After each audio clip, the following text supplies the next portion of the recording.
What truly separates a good fighter from a legendary one? It's not just the power you can see in their fists or the speed in their feet. It's the unseen force, the strategic mind. Few understand this brutal sport better than Andre Ward, a fighter whose ring IQ was his most devastating weapon. And his insights into David Benavidez reveal a terrifying truth for any opponent who stands across the ring from him, especially a powerhouse like Anthony Yarde.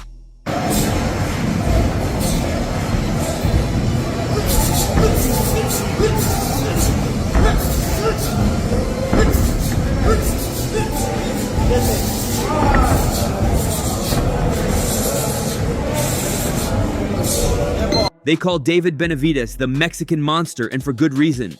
I didn't really get to pick it. My promoter, Samson Lukowicz, gave it to me. The second one was Mike Tyson called me the Mexican monster, David Benavidez. But then, you know, I'm not 100% Mexican. I'm Mexican and Ecuadorian. I didn't really want to make my fans feel bad from the other side. So now I'm just El Monstro, basically. Standing at 6'2" with a punishing reach, he possesses a natural physicality that seems overwhelming. His punch output alone is enough to drown opponents in a relentless storm of leather. I'd like to see him jump in there with Benavidez. Yeah. Benavidez, that's my guy right there. He's a serious contender. You think he's swerving him, Canelo? Yeah, absolutely. Yeah, just a blatant straight out swerve. I fancy it. Yeah, definitely. The man's a boogeyman in one sense. He's like, you know, who is out there to give him a good fight? I don't see anybody out there to give him a good fight. He's that good. What about Bivol?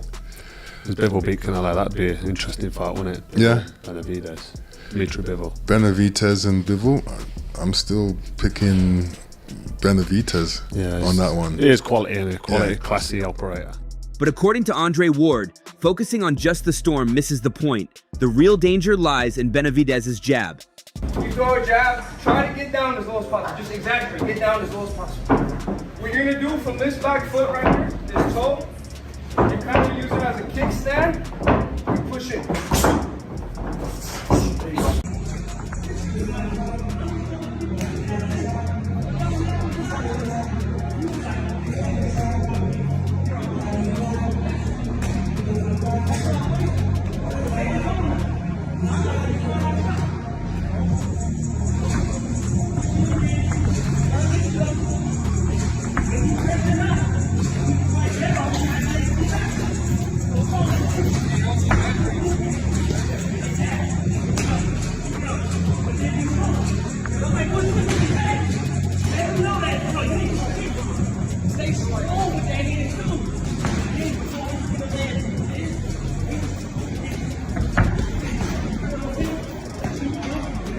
During a visit to his camp, Ward emphasized that Benavidez's jab isn't just a setup punch, it's a fight-winning weapon on its own. It's a tool to blind, to control, to frustrate, and to create openings where none exist. You got a big advantage, bro, because your height, your reach, and you naturally throw a lot of punches, bro. It's only two things you got to work on, bro. Making this hand great. You don't have to go in there 2 fists every time. You still win, you still get off and do your thing, but it's harder. You make this great where you, with that height, when you come in, tap,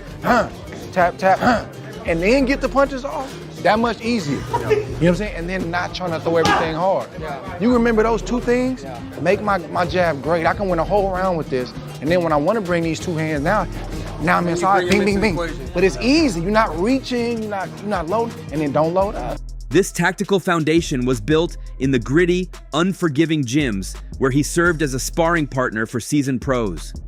Instead of chasing headgear and trophies, a 15-year-old Benavidez was trading blows with killers like Gennady Golovkin.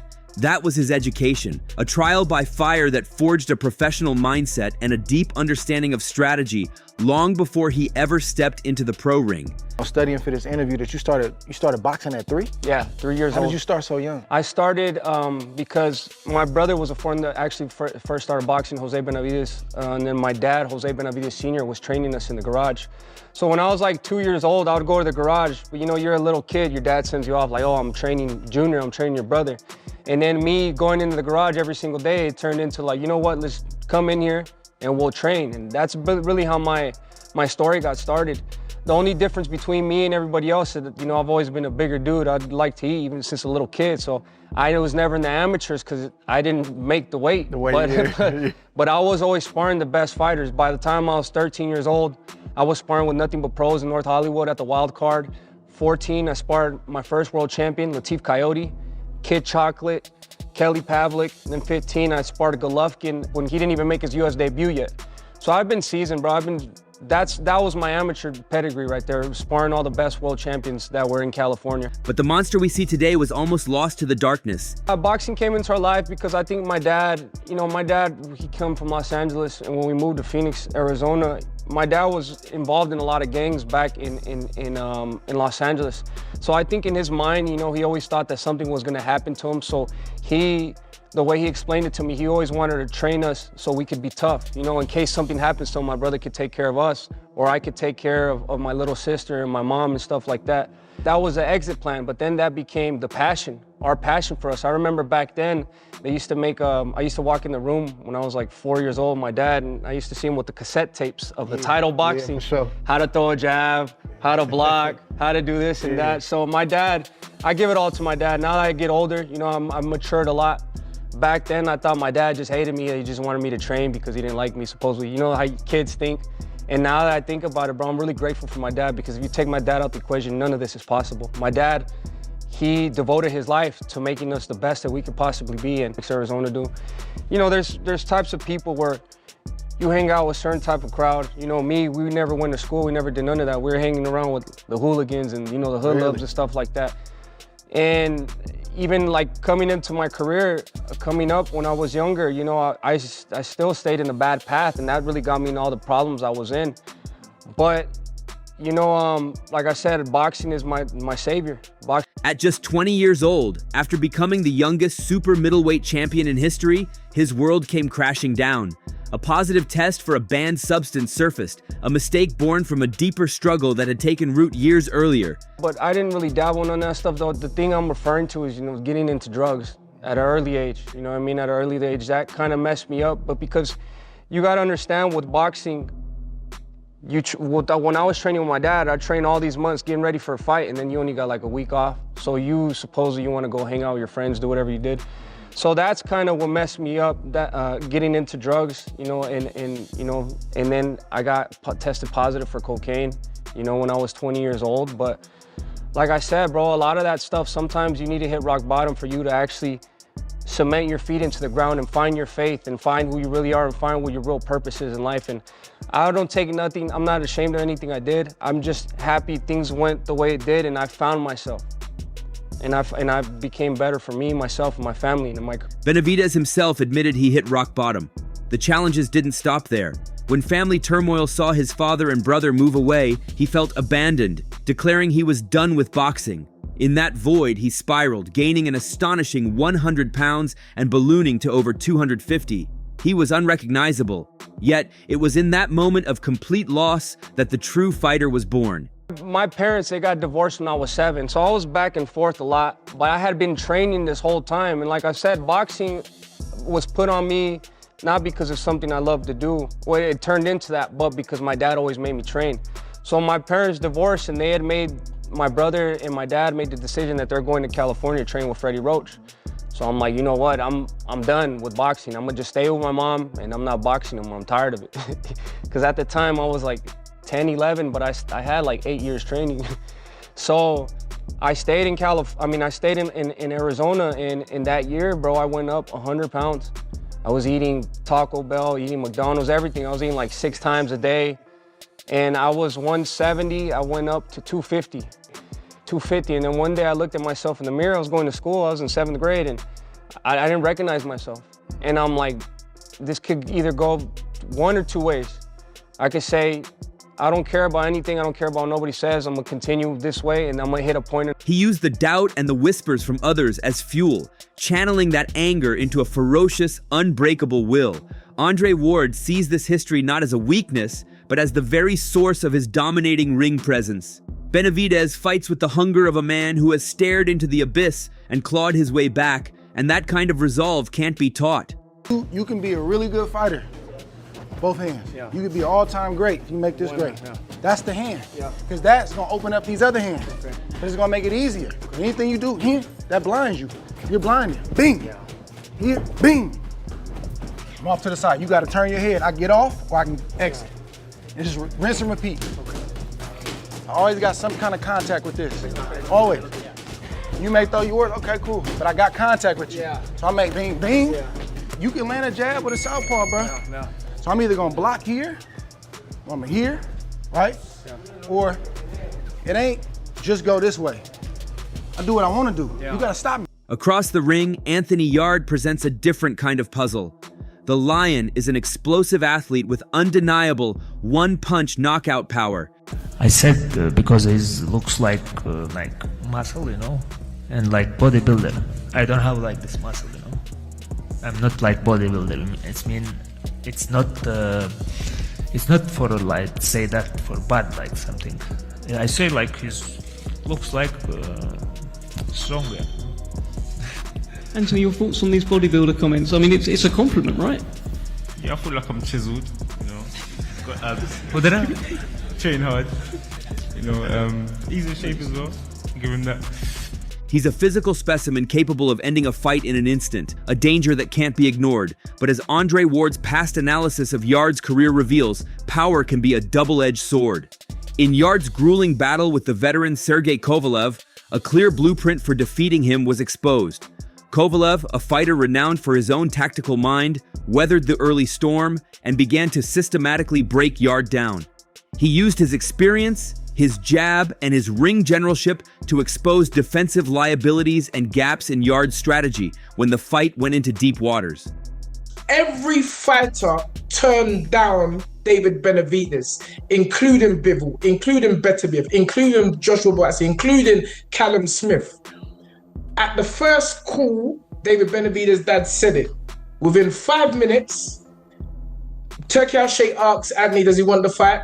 And guess what? The fight was made. So Ant is there, Spence, and he always has been there. He's a fighter through and through. That's good to hear, Tunde. That's good to hear. Simon, here's the thing. Anthony Yarde, when he's fought the likes of Kovalev and Beterbiev, he, as Tunde has alluded to, he's not afraid to go in there. And he's had some big moments against big opponents. Is he world level? Yeah, of course he is.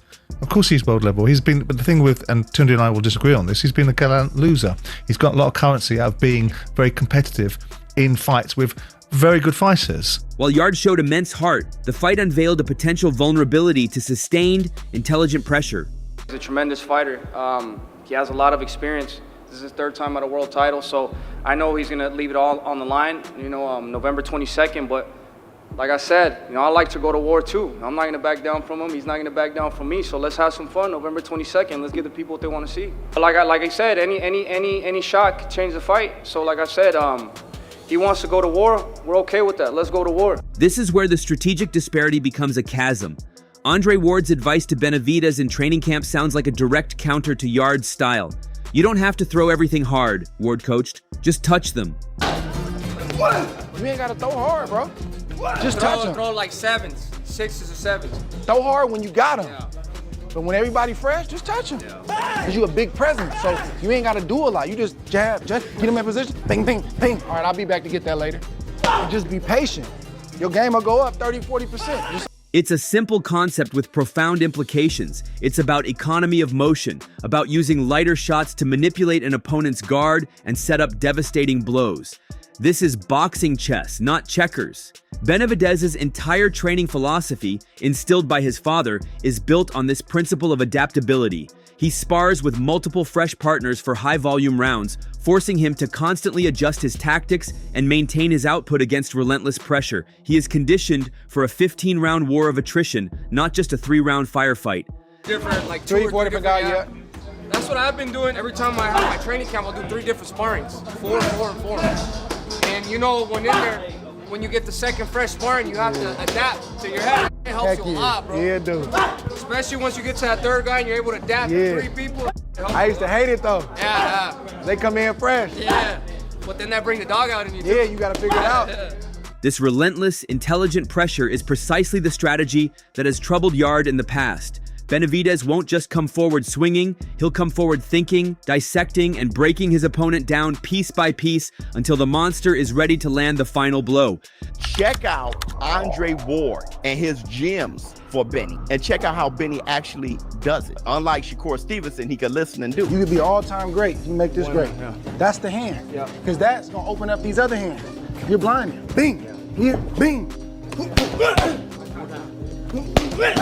That's it right there. Hey, do this. I trust it because the Olympic gold medalist, he's a Hall of Famer, one of the greatest fighters ever. Let me go ahead and do it. And then to see Andre Ward smile and say, that's it right there, that must feel good. And one thing I had to say that I've been saying about David Benavidez is David Benavidez has great coordination. That's why his combinations come off so well. He shows some slick defense against Volcic, and I found out in that interview that he had a 10-stitch scar. That's why he was doing so much defense against Volcic, and he hurt his hand at the same time. But David Benavidez is very coordinated, so he can do what you ask, and that shows a lot of talent. This calculated approach extends beyond just pressure. A fighter with Ward's perspective would pinpoint Benavidez's masterful ability to cut off the ring, turning the canvas into a cage for athletic movers. Against a power puncher like Yarde, who needs space to generate leverage, this is a critical advantage. Benavidez doesn't just chase, he uses intelligent footwork to close down escape routes, forcing engagements on his terms.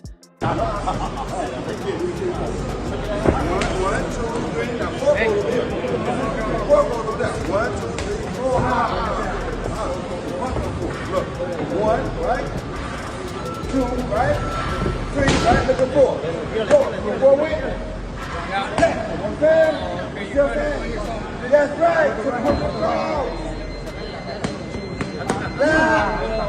Hello?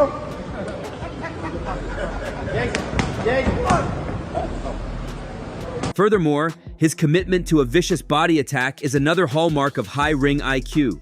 It's a long-term investment in the fight designed to drain the gas tank of an explosive athlete, slowing their feet and taking the sting out of their punches in the later rounds. It's a brutal, methodical process that Ward himself perfected, winning a fight not just in the moment, but 3 rounds in advance.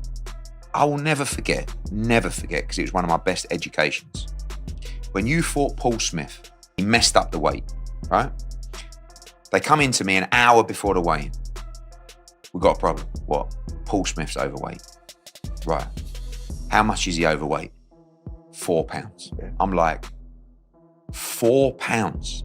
We're in Oakland, right? I've got you, I've got Jay, I've got Rock Nation, you with it. I'm like, it's not what we need right I'm now. like, I said, how much can you get off? They went, he's been working at it. After that fight, you came up to me in the ring, and the deal that I did with Jay was that he had to pay you about $125,000 extra for missing weight. And you came up to me and you said, is he a good guy? And I said, yeah, great guy. He said, does he have a family? I said, yeah, he's, they're all here. He said, tell him to keep the $125,000. This strategic depth is anchored by one of the most consistent forces in his life, his father and trainer, Jose Benavidez Sr. Their journey began with a father wanting his sons to be tough enough to survive a harsh world, but it evolved into one of boxing's most formidable tactical partnerships. Mr. Benavidez, when you hear your son talk to you about, how you raised him and praise you the way he did, what does that mean to you? It's very touching. At the end of the day, I didn't know nothing about boxing when I came in. I just wanted to show them how to defend themselves. For some reason, I thought I was going to die. So I thought before I die, I'm going to get them strong, so they don't go through what I went through when I was young. And never thought about boxing, and things just kept going. And now they're world champions, both of them. And they in reality, I feel bad sometimes because they didn't have a childhood. All the time they were training to get better for life. And but now that they're world champions, I feel a little bit better. But it was tough. It was hard. And I don't know. Maybe if I would do it again over, I would do it a little bit different. Benavidez stays locked in, trusting the system that has been ingrained in him. It's a level of trust and tactical cohesion that Andre Ward would recognize as a champion's foundation, a steady hand guiding the monster's rage. Benavidez's high-level IQ isn't confined to the ring. It extends to his entire career. He understands the business of boxing and the psychological warfare that precedes the first bell. Look at his feud with David Morrell. When Morel threw his belt at him during a face-off, Benavidez didn't see an act of aggression. He saw a sign of fear, an opponent looking for a way out. He uses that bad blood to fuel his performance. This strategic mindset is most evident in his relentless pursuit of Canelo Alvarez. For years, he has methodically called out the face of boxing, even claiming he accepted a lowball $5 million offer that never materialized. His current plan isn't just to win fights, it's a calculated campaign to become the undisputed champion at 175 pounds, not just for the belts, but to force Canelo to the negotiating table with no excuses left. I always knew that I was a problem for him because I was never at the forefront of, when he mentions the fights. It was never David Benavidez first. It was Caleb Plant or Callum Smith, Billy Joe Sanders. So he just really he never really mentioned me. I don't know if that's like a pride thing because I'm Mexican as well and he's Mexican, or if he just really thinks I'm that much of a threat. But, I knew one day people were gonna ask for that fight, and I feel like now it's amazing how much attention this fight is getting. And I think I'm even winning more right now the more he's putting it off. Because people are seeing what if he was not, they offered him $70 million to fight me. That's before pay-per-view. That's a real number. Yes. You guys could call Luis de Cubas, Al Heyman, and ask him that. Before fighting me, so imagine after pay-per-view. And then with me, so what Canelo does, he pays the guys flat fee. They had offered me $5 million. And I said, cool. They offered you 5. Somebody called, Samson Lukowicz called us and said, before the Jaime Munguia fight, said, hey, would you guys be willing to fight only a flat fee of $5 million? You're not getting no pay-per-view, none of that. And I said, yes. I heard it from Samson Lukowicz. That's where I heard it from. I didn't hear from Canelo, none of his team, but we had agreed, we said yes, then we never heard back. But I think what they were trying to do there, they're just trying to, they were calling the bait out. They wanted to see if I was gonna say yes or no. I think they thought that I was gonna say, no, I'm not gonna fight for $5 million, you know what I mean? This fight's worth way more. So, I called the bluff, I said yes, and that was the last time we ever heard about that fight. But, like I said, this fight is inevitable. Everybody's asking for it. This is the biggest fight that could possibly be made, and I'm not scared of Canelo. I feel like I could beat him. He's playing the long game, demonstrating a strategic foresight that proves his mind is always several moves ahead, both inside and outside the ropes. I feel, the desire to, whatever the case may be, shut people up, feed your family. I feel like I'm in a great position right now, and I just want to keep going up. And, like I said, it's a dream come true even being here with you, Mike. Not too much people get this opportunity to talk on this podcast, so I just feel like I'm blessed. Listen, you are. You remind me of Carlos Monzon. You ever heard of him? Yeah. Fight like him, tall, but aggressive. You know what I mean? Yeah, Mike's a fan of yours, man. Yeah, big time. When you put all the pieces together, Andre Ward's implied verdict becomes crystal clear. Anthony Yarde has the power to threaten any man, but David Benavidez possesses a deadly combination that power alone cannot overcome. He has the overwhelming physical gifts, the unbreakable mental fortitude forged in personal hell, and the sophisticated ring IQ honed by a unique upbringing in the sport. Yarde brings a hammer, but Benavidez brings a master toolkit capable of dismantling his opponent before the knockout blow is ever thrown. His own vision for the fight is telling. He expects to deliver the best performance of his career and is actively seeking a knockout. For Benavidez, boxing became his savior, lifting him out of a chaotic life. It's more than a sport, it's the entire strategic framework of his existence. He doesn't just fight to win, he fights to dominate, to prove that his intelligence is every bit as monstrous as his power. David Benavidez better be careful. 175. They're trying to set him up for the Benavidez Bivol winner. But I don't even know if David Benavidez can beat Anthony Yarde. In the brutal theater of boxing, the clash of styles is what creates legends. Power versus pressure, athlete versus strategist. While Anthony Yarde represents a primal force of nature, Andre Ward's analysis points to a different kind of predator in David Benavidez, one whose most dangerous weapon is his mind. In a sport of monsters, the one who thinks is often the most terrifying of all. And for any opponent standing in his way, the chessboard is already set. So that's all from today's video. If you enjoyed it, remember to leave a like, subscribe, and ring that bell icon so you never miss our upcoming videos. And don't forget to share your thoughts in the comments section. Stay tuned, and we will catch you in the next video.